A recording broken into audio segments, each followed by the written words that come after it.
श्रीलंका में जारी पुरतशद्दुद मुजाहिरों के दौरान फायरिंग करके एक शख्स को हलाक और जख्मी करने वाले रुकने पार्लियामेंट अम्मारा कीर्तियातु करोला ने मुबैना तौर पर खुदकुशी कर ली। श्रीलंकन हुक्काम के मुताबिक मुल्क में सदर गोता राजापक्से के हामियों और मुजाहिरीन में झड़पों के दौरान 2 अफराद हलाक जबकि 138 जख्मी हुए।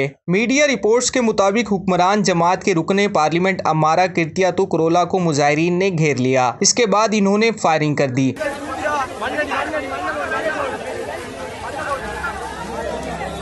जिसके नतीजे में 2 अफराद शदीद जख्मी हुए, जिसमें से एक दम तोड़ गया। श्रीलंकन मीडिया रिपोर्ट्स में बताया जा रहा है कि वाक़ये के बाद करीबी होटल के कमरे में पनाह लेने वाले रुकने पार्लियामेंट अम्मारा कीर्तियातु करोला ने मुजाहिरीन से बचने के लिए मुबैना तौर पर खुदकुशी की। ख्याल रहे कि माशी बहरान और श्रीलंका में नाफिज इमरजेंसी के दरमियान श्रीलंका के वज़ीर आज़म महिंदा राजापक्से भी मुस्तफ़ी हो चुके हैं।